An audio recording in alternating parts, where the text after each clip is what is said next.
Hello मित्रों, आज हम एक बहुत बढ़िया नए टॉपिक पे आए हैं जिसका नाम है how to invest in stock. आज हर किसी को लगता है कि शेयर मार्केट में पैसे बहुत फास्ट बन रहे हैं, हमें भी पैसे बनाने हैं शेयर मार्केट के अंदर, मगर ये पैसे कैसे बना सकते हैं? इन सभी क्वेश्चंस को आज मैं लेके आया हूँ how to invest in stock इस वीडियो के अंदर। मित्रों, मैं Deepesh Gandhi, financial coach, money mastery coach, आपको हर एक वीडियो के अंदर नए लेवल, नेक्स्ट लेवल के फाइनेंशियल प्लानिंग सिखा रहा हूं। अगर आपको वीडियोस पसंद आ रहे हो तो जरूर सब्सक्राइब कीजिए। आज मेरा टारगेट है 1000 लाइक्स का, तो इस वीडियो को जरूर लाइक कीजिए और शेयर अपने फ्रेंड्स के साथ शेयर भी कीजिए। ये वीडियोस 4 पार्ट में डिवाइड किया हुआ है जिसमें आप जानेंगे कि किस तरह से हमें शेयर मार्केट में इन्वेस्टमेंट करना चाहिए, क्यों करना चाहिए, कैसे करना चाहिए और किस तरह से हमें बहुत ही अच्छे स्टॉक्स चूज करने चाहिए। तो ये सारी चीजें इस वीडियो के एंड तक आपको डिटेल्स में मिल जाएंगी फ्रेंड्स। तो हम सबसे पहले चलते हैं हमारे सबसे पहले क्वेश्चन की तरफ, why to invest in stocks. हमें स्टॉक्स मार्केट में क्यों इन्वेस्टमेंट करना चाहिए? तो फ्रेंड्स, मैं आपको बहुत ही सिंपल भाषा में कहूं कि अगर मैं आपको ऑफर देता हूं कि आप टाटा ग्रुप की टीसीएस में रतन टाटा के पार्टनर बनना चाहेंगे, आप क्या कहेंगे कि हाँ, मुझे भी रतन टाटा का पार्टनर बनना है। तो फ्रेंड्स, रतन टाटा का पार्टनर बनना है तो आपको रतन टाटा के साथ उसकी कंपनी के स्टॉक्स में इन्वेस्ट करना पड़ेगा। अगर आपको मुकेश अंबानी का पार्टनर बनना है तो उसकी कंपनी में इन्वेस्ट करना पड़ेगा थ्रू बाय स्टॉक्स, उस कंपनी के शेयर्स के थ्रू। तो दिस इज द अपॉर्चुनिटी। जो प्रॉफिट रतन टाटा कमा रहा है वही प्रॉफिट आपको भी मिल सकता है अगर आपने उसकी कंपनी में इन्वेस्ट किया है तो। अब हम चलते हैं और क्या क्या फायदे, अब हम चलते हैं कि क्या क्या फायदे होते हैं स्टॉक मार्केट्स में इन्वेस्टमेंट करने के लिए।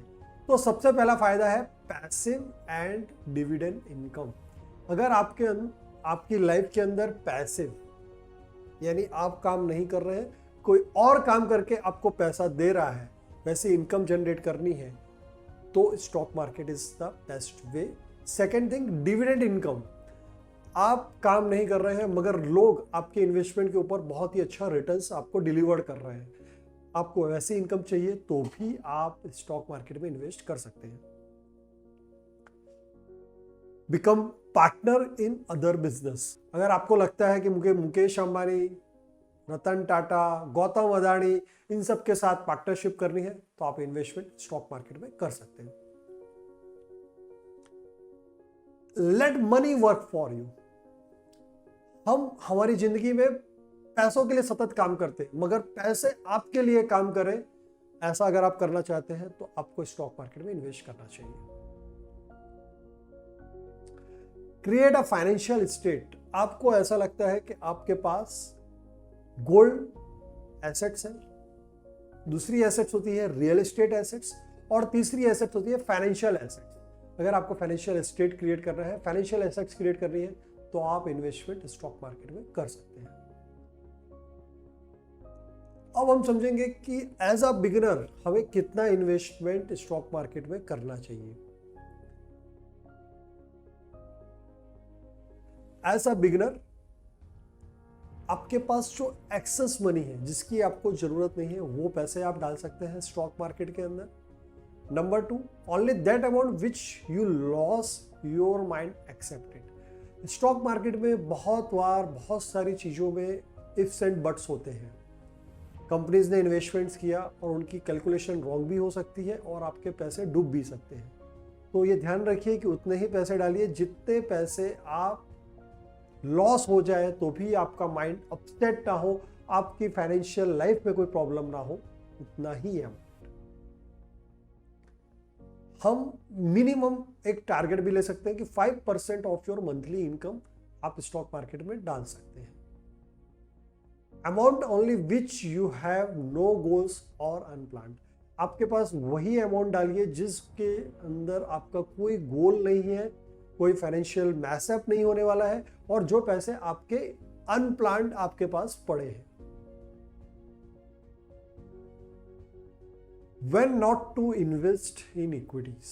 कब इक्विटी मार्केट में इन्वेस्टमेंट नहीं करना चाहिए, ये भी बहुत इंपॉर्टेंट चीज है। जब आपके पास सरप्लस पैसे ना हो, आपके पास फाइनेंशियल डेब्ट हो। बहुत सारे लोगों को मैंने देखा है कि वो इंटरेस्ट के ऊपर बैंक की लोन लेके भी शेयर मार्केट में पैसे डालते हैं। This is a very wrong practice. कभी ऐसा मत कीजिए। इसमें आपकी कैपिटल्स का भी लॉस होगा, आपकी नेटवर्थ का भी लॉस होगा। नो अदर सेविंग, आपके पास कोई सेविंग नहीं है, शेयर मार्केट में पैसे मत डालिए। अगर आप पे चेक टू पे चेक लाइफ चल रहे हैं तो भी शेयर मार्केट में पैसे डाल के बनाने का मत सोचिए। अगर आपके पास कंपनीज के जो शेयर्स आप लेना चाहते हैं, उस कंपनीज के शेयर्स के कोई नॉलेज नहीं है, उन स्टॉक्स के बारे में कोई आपके पास प्रॉपर इंफॉर्मेशन नहीं है, किसी की भी टिप्स के ऊपर कभी शेयर मार्केट में इन्वेस्टमेंट मत कीजिए।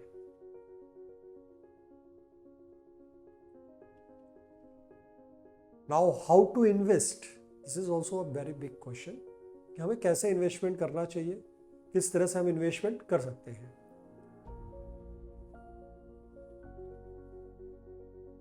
ओपन डीमेट अकाउंट, आप डिस्क्रिप्शंस में लिंक दी हुई है, वहां पे आप जाके लिंक को क्लिक करेंगे, आप डीमेट अकाउंट खोल सकते हैं। ऑनलाइन डीमेट अकाउंट खुल जाते हैं जिसके अंदर बहुत ही कम ब्रोकरेज है। आज लगभग सभी demat accounts almost 10 to 20 rupees की ब्रोकरेज रेंज में आ गए हैं। आप डीमेट अकाउंट खोल के उसके थ्रू शेयर्स परचेज कर सकते हैं। Second number, acquire knowledge of company. सबसे इंपॉर्टेंट चीज है, कंपनी का पूरा नॉलेज आपके पास होना चाहिए, तभी आपके पैसे बनेंगे। Invest for long term, Warren Buffett का बहुत ही एक अच्छा सूत्र है कि अगर आज आप शेयर लेते हैं तो ऐसा समझ के चलिए कि 10 साल तक इस शेयर के पैसों की जरूरत मुझे नहीं है। अगर 10 साल तक के लिए आप शेयर को भूल जाते हैं तो 100% आपके पैसे बनेंगे। स्पेसिफिक पीरियड अथवा स्पेसिफिक प्राइस, लॉन्ग टर्म के अंदर आप दोनों चीज रख सकते हैं, या तो आप 10-15 साल का ड्यूरेशन, या तो एक फिक्स प्राइस की आज जो शेयर मैंने 100 में लिया है, जब तक वो 500, 800 या 1000 की वैल्यूएशन नहीं आएगा तब तक मैं सेल नहीं करूंगा।